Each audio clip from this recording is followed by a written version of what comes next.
Because I challenged Akpabio, I was the only senator that they refused to give him the car. That is the vindictiveness of somebody called Akpabio. Well, guys, why is there always accusing finger pointing towards this our Senate President Akpabio? Why is it that almost all the people or most people who have had an encounter with this our Senate President always accuse him of one thing or the other? Why does it seem like he doesn't have a good legacy? Why does it seem like if you don't agree in what he says, you become his enemy? What is this, guys? Let us watch this video because it's so interesting. When we return, we'll continue. Please don't go anywhere. Like this video, comment and share. Now, let me start about myself as a person. Remember, in this very studio, I accused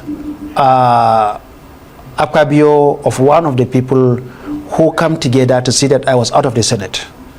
Because when the 10th Senate, when I won election to the 10th Senate, I became like a de facto DG campaign to Senator Abdulaziz Yari. In this very place where we are in Telescope Hilton, Akpabio came to my hotel room around 2 a.m. and pleaded that I should work for him. And I told him that I will not work for you because I'm already committed to Senator Yari. And these are my reasons. However, I wish you good luck. And he came, he said he's a Christian like me, I shall work for him to balance the Muslim ticket. And I told him, the testimonies I heard from the people of the 8th Senate wasn't a good one about you. And I told the Vice President when the Vice President called me to work for you, so I will not work for you. And one day they said there was a meeting in room, in floor 4 of Transcorp Hilton, and they were dashing out $10,000. I told him I'll not collect the money. Now, after the election, one of these days we were in his house, and we had a lengthy discussion. And he started taking me around the house, and he said, "Do you know that I have a chapel in my house?" I said, "Wow, you have a chapel here." I said, "Let me see." We went there and he showed me the chapel. And in the chapel, he told me that, "You know, you are my brother." I say, "Yes." He said, 5 senators will leave the Senate. He said 5. I said, "How did you know?" He said, "I'm the Senate President. I know 5 senators are leaving." And true to what Akpabio said, 5 of us left. You had no idea you were one of them. I was no idea that I was penciled for removal myself. So, when I was in the Senate, I traveled to Kenya on a parliamentary assignment. I spent my own money, about $14,000. I submitted paper for reimbursement. They refused to pay me till this very day. Before I was removed, I already obtained Angolan visa to represent the Senate at the IPU conference in Angola. The practice has been, even if you are not a senator or a member of House of Representatives, as long as you are you are representing the country. In fact, former senators or former members of the House of Reps still represent Nigeria until new people come in and inaugurated. He told me back from the airport. That is Akpabio. My salary for that month, I was moved on the 19th by federal government rule of engagement. After 15th, you'll be paid your full salary. My salary, I was moved on the 19th of October. My salary was not paid for that month on the orders of Akpabio. And let me tell you one worst thing that he did. There are 109 senators. Now 5 of us were removed. 2 left. Umahi left to become Minister for Works. Gaidam left to become Minister for Police Affairs. Now making 7 senators left the National Assembly. Out of the 7 senators who left, Akpabio sent their official cars to their houses. Every senator that was removed from the Senate got their own official vehicles, leaving only Senator Abo alone. So the Darlington got his own. The 2 senators from Plateau, the other senator Ohere, the 4 of us removed by the court, they all got their own. And the 2 that left before me, that I screened them to become ministers, because they come for screening, and then I screened them as a senator. They also got their own car. They left before me, yet they got their own car, leaving me out of the 116 senators sworn into the 10th assembly. Because I challenged Akpabio, I was the only senator that they refused to give him the car. That is the vindictiveness of somebody called Akpabio. Well, it sounds very personal, doesn't it? I mean, of course, for you, it's pretty much personal. I mean, so this is your payback then, is it? No. I don't pay back. I am just trying to, I laid a foundation so that I will come to the Natasha issue. So Natasha is doing what she's doing. And I heard that they wanted to call her. Nobody can call Natasha. Take a note and write it down. Nobody can call Natasha. You see, we are not a banana republic. The idea they will recall her and they went and forged signatures, 250 signatures. Let me give you these figures. The registered voters in Kogi Central. Very briefly, we've got about a minute left, unfortunately.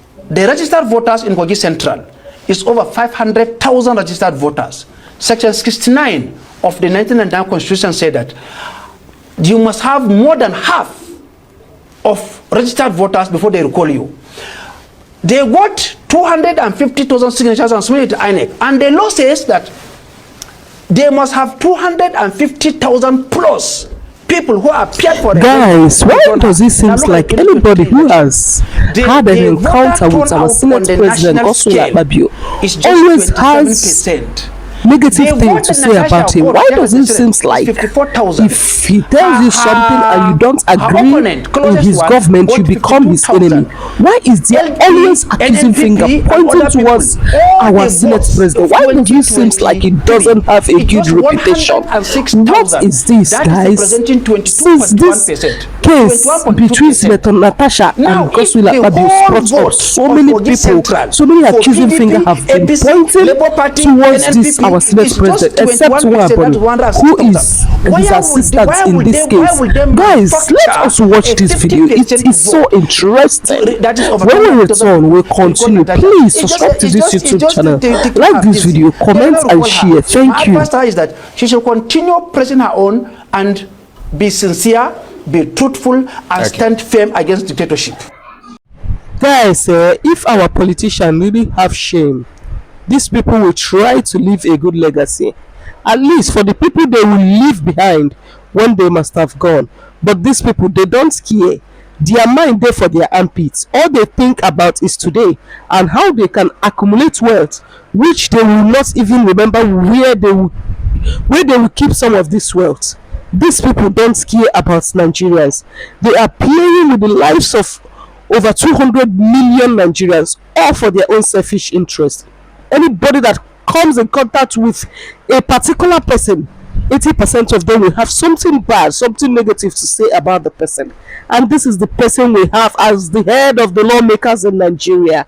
The three arms of government we have in Nigeria, according to our former president, they have all been compromised, and we are even seeing it.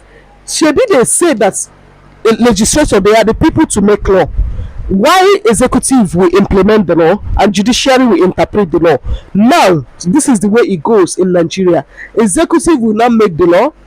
Instead of legislators who even question, how dare you make the law? It is our duty to make the law. They will stamp it. They will say, they will clap for executive for even making the law. Now, judiciary, who is supposed to interpret the law and say, oh, this is the way it's supposed to be, they will not even dare to do it. They will follow legislator and say, oh, whatever you does goes. The independent judiciary that they taught us that it is the right given to judge the case before the people without fear or favor.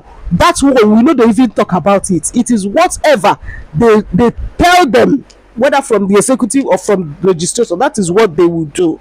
Shebi, they say that court is the last hope for common man. Now we even see courts give order that they should do this. People will still front the order from the court and nothing will be done. Court will say, leave this thing like this. They will give their own verdict. They will pass their own judgment and say, let this thing be like this. Executive will front the order of the court. Legislature will front the order of the court, and you tell me that this arms of government is working. Rule of law is only applicable for the downtrodden. It is only applicable for some class. Why some people claim that they are above the law? We have the arms of government that is not performing the duties that they were meant to perform in the first place. It is overwhelming for us in Nigeria. Depression is really depressing us. So when some senators say that they are moved to ban blue film, as if that is the problem, that is really not the problem. We know our problem, and when we start to tackle it, you will see changes in our country called Nigeria. And this change should start with our lawmakers, with the executive and judiciary, with our leaders. They should make this country work so that everybody can benefit from it. Guys, I will see you in my next video. Please like this video, comment and share. Turn on the post notification so that time I upload a new video, you will be the first to get notified. Thank you for watching. Stay safe and have dominion. Bye bye.